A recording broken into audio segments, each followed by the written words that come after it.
A court in Russia has formally suspended the activity of jailed Kremlin critic Alexei Navalny's anti-corruption foundation and its regional network. According to a statement by Navalny's group, state prosecutors in Moscow requested the suspension pending a decision to designate Navalny's opposition group as extremist. This nationwide suspension deals another blow to the Kremlin critics movement. Now let's cross over to DW correspondent Aaron Tilton in Moscow. Aaron, what consequences does this have?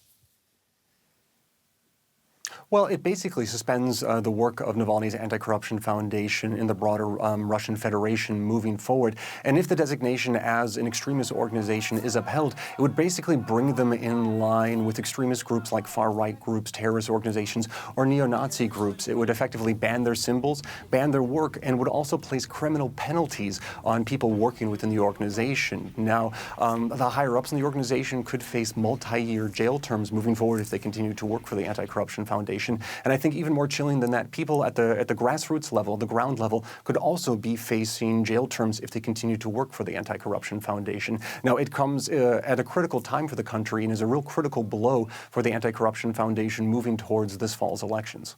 So what's the motivation behind this?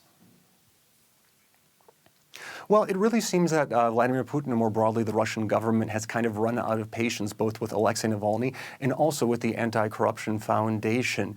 You have to remember, they're not only a group which helps prosecute what they see as widespread endemic corruption within the Russian government, they're also a potent political force really kind of rallying support against the Kremlin throughout the country at the grassroots level. Now, they have 37 bureaus distributed throughout the country, and they've really managed to use those grassroots networks to really bring people out on the street to protest against the government. That's part of the reason we've seen such an unprecedented wave of support throughout the country outside of the more liberal centers like Moscow and St. Petersburg.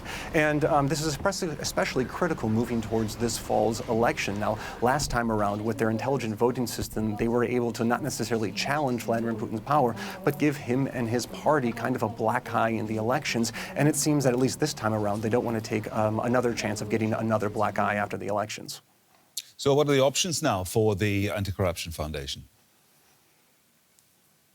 Well, Navalny's team and the Anti-Corruption Foundation more broadly have said they've planned for all possible contingencies. Now, we don't know specifically what their plan for this contingency was, but one model that they're likely to have discussed is actually moving the organization abroad. Now, we've seen other opposition-aligned media and political figures like Mikhail Khodorkovsky, for example, move abroad in an attempt to continue their work from a neutral country. However, as I was saying earlier, it's really kind of that grassroots support which has propelled Navalny and his team to such success in recent years.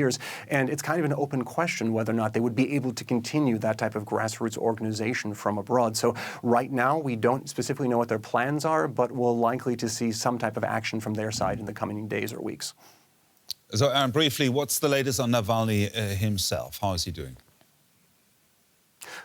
Well, we know that Navalny has ended or is in the process of ending his hunger strike. Now, he's still complaining about pain in his back and numbness in his limbs. Now, he has said that he has been seen by doctors he trusts, and they have suggested that he actually needs specialist care and that he moved to Moscow. They say some of the pain and the numbness may be in connection to his Novichok poisoning last year, and they think that he could be best treated by a specialist in Moscow as he continues to recuperate. Right now, that doesn't really seem to be like a likely move. The government's not likely to allow that, but they are repeatedly and have repeatedly called for Navalny to receive specialist treatment here in Moscow. DW correspondent Aaron Tilton in Moscow. Thank you, Aaron.